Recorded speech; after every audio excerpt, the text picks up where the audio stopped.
किसी की मुस्कान कभी कभी किस हद तक आपको परेशान कर सकती है, ये मेरे इस केस ने मुझे बताया। मेरा एक दोस्त जो कि पैरानॉर्मल के बारे में काफी कुछ जानता था, मेरे से कई सारे डिस्कशन उसके होते रहते थे। एक दिन मुझे पता चलता है कि वो अब इस दुनिया में नहीं है। जब उसके घर में जाकर पता करता हूँ तो बगल वाले ही एक अंकल बताते हैं कि उसके ही घर में उसकी मौत हो गई थी, लेकिन उसकी मौत बड़ी अजीब थी। उसका शरीर तो मर गया था, लेकिन उसका चेहरा अभी भी हंस रहा था। वो बताते हैं कि जब उसे जलाया भी गया तो जलने के बाद भी ऐसा लगने लगा कि वो हंस रहा है। जिस इंसान से उन्होंने अस्थियां ली उसकी, वो इंसान भी हंसते हुए उन अस्थियों को दे रहा था। अंकल ने बताया कि बहुत सारी दुर्घटनाएं होने लगी। वो बताते हैं कि इसकी मौत के बाद उनकी खुद की बीवी करीबन कुछ दिनों में मर गई थी। जब मैंने उनसे इस राज के बारे में पूछा तो वो बिल्कुल चुप हो गए, ऐसे जैसे किसी ने उन्हें रोक लिया हो ये चीज बताने से। अब मैंने अपने गुरु भाई से पूछा कि क्या कभी कोई ऐसी एंटिटी होती है, ऐसी आत्मा होती है जो अपनी मुस्कुराहट से किसी को मार दे। जब मैंने अपने गुरु भाई से पूछा तो मैंने सोचा कि एक बार मैं शमशान में जाकर भी ध्यान कर लूं। मैंने शमशान में जाकर जब ध्यान करा तो मेरे सामने उस शमशान की सारी स्पिरिट्स आ गईं। आमतौर पर उन स्पिरिट्स के चेहरे पर कोई भी भाव नहीं होता है, लेकिन ये सारी आत्माएं हंस रही थी। और साइड में मेरा दोस्त बैठा हंस रहा था, ऐसे जैसे वो इन सारी आत्माओं को अपनी मुस्कान के जरिए कंट्रोल कर रहा हो। मुझे लगा हो ना हो मुझे इसके बारे में पता करना ही है। मुझे एक इंसान के बारे में पता चलता है जो कोलकाता से बिलोंग करता है और वो एक अघोर साधक है, लेकिन उसके पास मोहिनी विद्या है। तो मैं सीधा उस इंसान के पास चला जाता हूँ, क्योंकि कहा जाता है कि मोहिनी विद्या को करने वाले लोगों के अंदर रूपांतरण की कला होती है। वो अपने शरीर के हाव भाव ऐसे बदल सकते हैं कि शायद आपको लगे कि उनका पूरा चेहरा ही बदल गया है। मैं जब उस इंसान के घर के बाहर पहुंचता हूं तो मैं देखता हूं कि वो उस गांव के इंसान को चावल के सिर्फ एक दाने को अपने पैर के नीचे दबाकर सब कुछ ठीक कर दे रहा था। लोगों का उसमें अटूट विश्वास देखकर मेरे तो रोंगटे खड़े हो गए और उसके बाद एक आवाज मेरे कानों में आती है, और जैसे ही मैं ये आवाज सुनता हूं मैं उस तरफ नजर घुमाता हूं तो मैं देखता हूं कि एक साधक जो कि पूरी तरीके से लाल कलर के वस्त्र धारण करे हुए है और उसके गले में एक मसान माला, जिस तरह की मसान माला मैंने शायद पहले कभी नहीं देखी किसी भी अघोर साधक के, वो वहां पर खड़ा था। लेकिन द मोमेंट वो वहां पर खड़ा हुआ, अचानक से मुझे ऐसा लगा कि मेरे आसपास कई सारे लोग स्माइल करके खड़े हो गए हैं। कई सारी आत्माएं हैं जो मेरे दिल पर हाथ रखी हैं और मेरे आसपास कई चेहरे हैं जो एक साथ हंसे जा रहे हैं। मेरे दिल में और तेज दर्द उठने लगा कि इतनी देर में वो इंसान राजेश दौड़कर मेरे पास आता है और मेरे दिल पर हाथ रख के अघोर मंत्रों का उच्चारण करने लगता है। जिन लोगों को नहीं पता मैं उनको बता दूं कि अघोर मंत्र साधकों के लिए एक ऐसा रामबाण होता है कि अगर किसी दूसरे साधक ने अघोर मंत्र किसी और साधक के ऊपर जिसको कोई दिक्कत है उसके ऊपर पढ़कर बोल दिया तो उसके अंदर की जितनी भी चीजें हैं, जितनी भी दिक्कतें हैं, वो सब ठीक हो जाएंगी। जैसे ही वो मेरे दिल पर हाथ रखकर बोलते हैं, अचानक से मैं पूरी तरीके से ठीक हो जाता हूं। लेकिन अब एक और चीज देखता हूं मैं, जितने भी लोग आए थे वो सब बैठे तो वहीं पर थे, लेकिन एक साथ सबने अपना मुंह घुमाया और मेरे और राजेश जी की तरफ देखकर वही मुस्कान से हंसने लगे जो मेरे उस मरे हुए दोस्त की मुस्कान थी। ये स्माइल मैं कभी नहीं भूल सकता। अपने पूरे जीवन में इससे ज्यादा क्रीपी स्माइल मैंने आज तक नहीं देखी थी। राजेश जी मुझसे कहते हैं, सर्व आकाश गंगाओं में आज भी ऐसे कई भाव हैं जो डाकनियों और शाकनियों से भी अनभिज्ञ हैं। बोलो तुम क्या भाव चाहते हो? मैं देखता हूं कि राजेश जी उन आत्माओं की तरफ, यानी कि उस पोजेस स्माइल की तरफ देखकर ये सारी बातें कह रहे थे। मैंने पूछा, राजेश जी ये जवाब मैं लेने आया हूं, आप उनको कैसे बता रहे हैं? उन्होंने मुझे अचानक से चुप रहने को बोला और बोला कि बस देखते रहो। इतनी देर में एक इंसान उठकर आता है, उसके हाथ में कुछ तो होता है, मुझे एग्जैक्ट नहीं दिखता है। वो इंसान आकर अपने फेस को पूरी तरीके से टिल्ट कर देता है, ऐसे जैसे वो कुछ जानना चाह रहा हो या फिर कुछ ऐसा उसके सामने बोल दिया हो जो उसने पहले कभी ना सुना हो।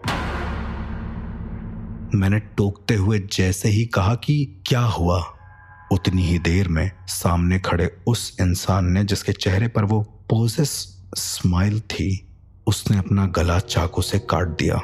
मेरी आंखों के सामने उसके गले से खून रिसता हुआ जमीन पर गिर रहा था और अचानक से वो उसी स्माइल को लिए जमीन में गिर गया।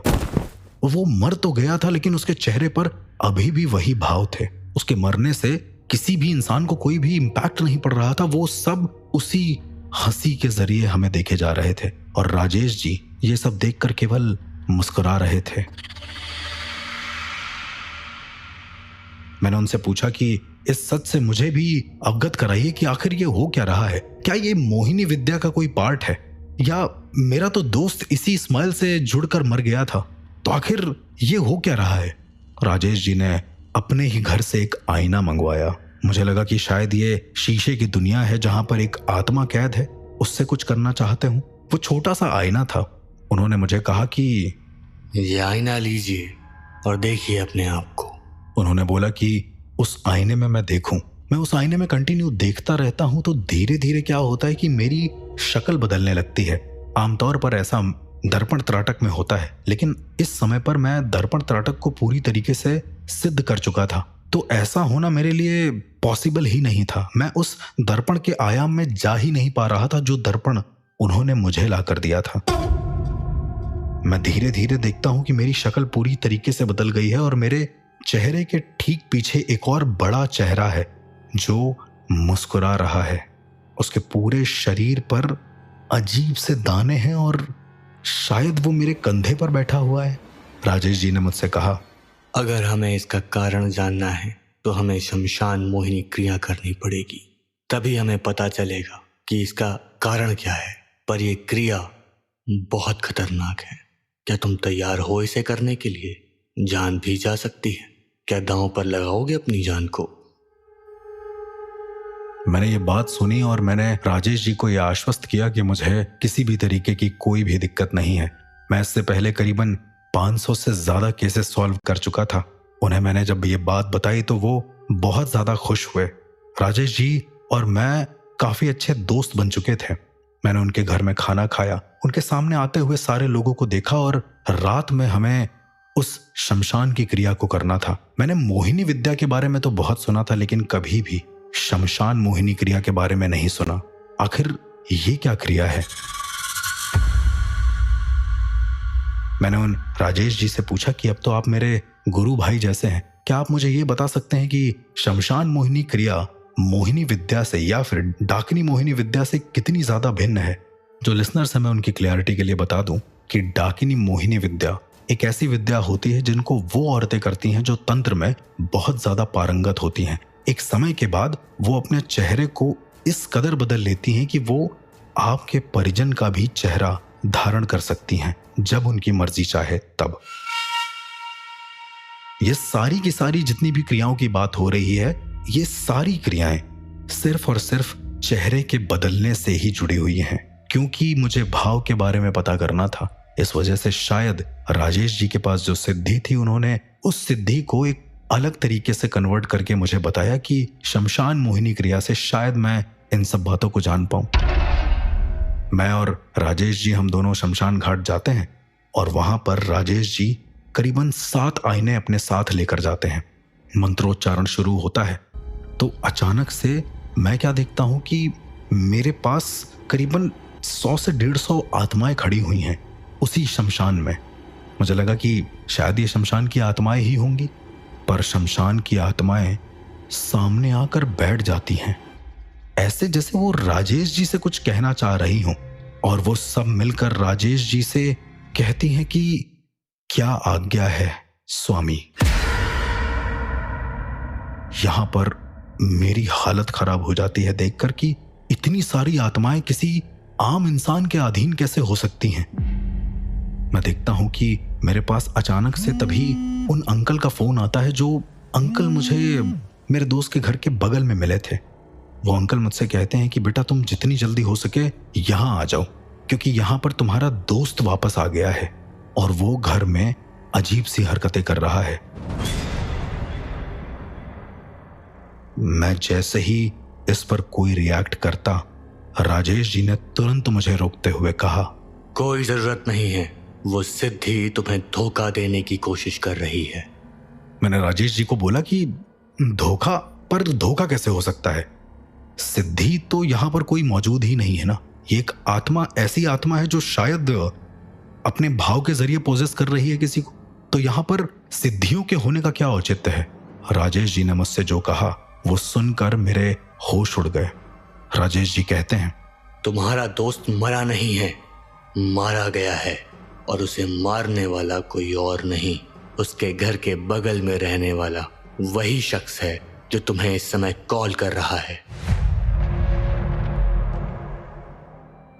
अब मेरी हालत खराब हो गई कि उसने मुझे ये क्यों बोला कि मेरा दोस्त उसके घर में है, और ये उसकी करीबन कम से कम 6 से 7 कॉल आ गई, और मैं बिल्कुल नहीं समझ पाया कि मैं राजेश जी के ऊपर भरोसा करूं या फिर उस बूढ़े इंसान के ऊपर भरोसा करूं जो कि मुझे शायद उसकी मौत के बारे में बता रहा था। राजेश जी ने मुझे जो बताया वो सुनकर मेरा दिल दहल गया। राजेश जी ने मुझे बताया, तुम्हारा दोस्त बहुत अच्छा इंसान था। जब उसे कोई तरीका नहीं मिला सबको खुश रखने का, तो उसने अपने घर के बगल वाले उस शख्स से बात करी, क्योंकि वो एक कापालिक है, और उसने अघोर मोहिनी विद्या एक आम इंसान तुम्हारे दोस्त को सिखा दी, जो कि अघोर पद्धति के सख्त खिलाफ है, और उसका परिणाम वही हुआ, उस अघोर कापालिक के साथी की मौत, और अब तुम्हारी मौत। अब मुझे सारी की सारी चीजें समझ में आने लगी। राजेश जी ने मुझे बताया कि उनका फोन काटो, और उनके घर के बगल में वो लोग जो रह रहे थे वो एक अघोर कपालिक थे, जो कि शायद भेष बदल कर रह रहे थे। कई सारे ऐसे कपालिक होते हैं जो अपने निजी स्वार्थ के लिए इंसान का वेश धर लेते हैं, और वो इंसानों को गलत विद्याएं सिखाते हैं, जिसका परिणाम ये होता है कि इंसान की आत्मा उस अघोर कपालिक के कब्जे में आ जाती है, और वो इंसान अपनी जान से हाथ धो बैठता है। इसके बाद मैं सब कुछ समझ गया था। मैंने राजेश जी से पूछा कि मेरी मौत भी होने वाली है क्या? तो उन्होंने कहा कि अपनी सारी मालाएं निकाल लो और उसे अपने सामने रखो, उसके सामने गुरु मंत्रों का उच्चारण करो, और सामने बह रही उस नदी में एक स्नान कराओ। तुम पूरी तरीके से ठीक हो जाओगे, लेकिन दोबारा कभी भी अपने दोस्त का चेहरा मत याद करना। अब ये मैं कैसे करता? चेहरा तो याद इंसान का हो ही जाता है ना। इसके पीछे कोई रॉकेट साइंस नहीं कि मैं उसे किसी तरीके से रोक लूं। उस वक्त मैंने एक बहुत बड़े जादू का अनुभव किया। राजेश जी मेरे साथ आते हैं, और जैसे ही मैं उस नदी में डुबकी लगाता हूं, राजेश जी अघोर मंत्रों का उच्चारण करके अपने एक अंगूठे को मेरे माथे के बीचों बीच में रखते हैं। 10 मिनट के बाद मेरे सामने सब कुछ शांत हो जाता है। मेरे गुरु की झलक भी मुझे हल्की सी दिखती है, और उसके बाद मैं राजेश जी से कहता हूं कि क्या हुआ।